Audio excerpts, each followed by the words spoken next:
Thank you, Mr. Mayor. Can I take the opportunity to wish the compliments of the festive season, not just to you, but to all Assembly members present and to officers, of course. Just regarding the last hour, I mean, anybody who may have thought that 50 minutes of constant Conservative questions may have been dull, well, they would have been right, to be honest. And the only thing to make it even more dull was bloody chiming in from Assembly Member Duval and Assembly Member Desai. But then maybe we can try and get on with the programme now. Because... Dream world. Sorry, I wanted to get that off the chest.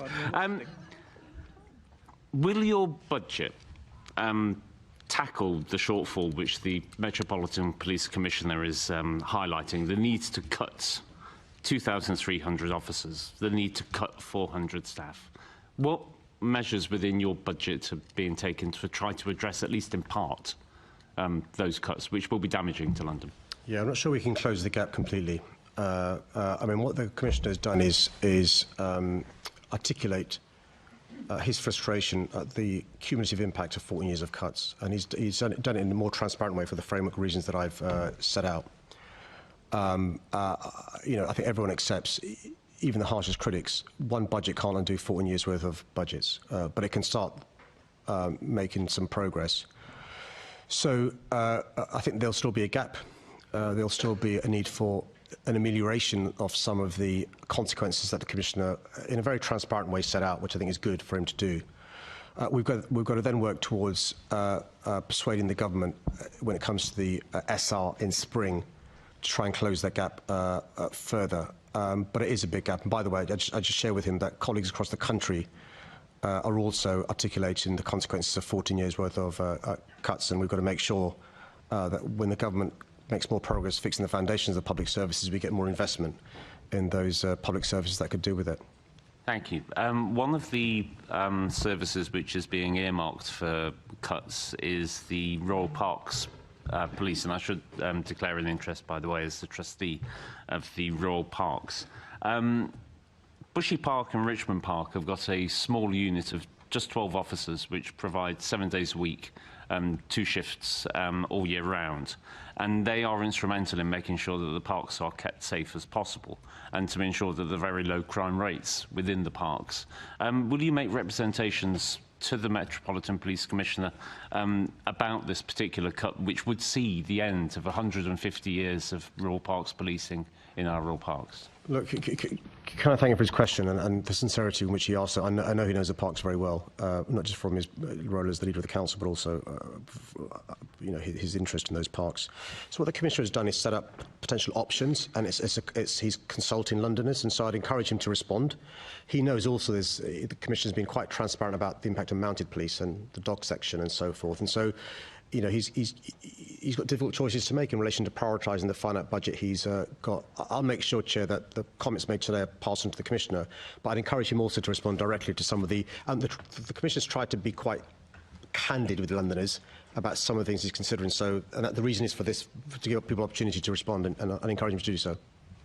Thank you. Similarly, one of the other areas of concern is the removal of dedicated schools officers from school, which some forces are already starting to take the decision to remove them and redeploy those schools officers into safer neighbourhood teams. Would you similarly encourage people to make representations regarding that particular cut? Yeah, can I just, for the second part of his question in particular, so what the Commissioner is not doing is saying, you know, those officers will disappear into thin air and we'll save the money that way.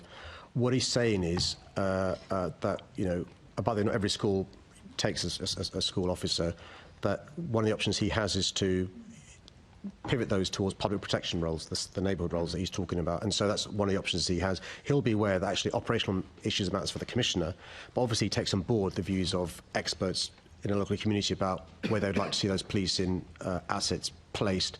And just remind him, in addition to a pan-London approach, there are specific approaches in communities, so not just the pan-London point that the member raises, but also in his own community, if, for example, he'd rather those officers be used in neighbourhood policing.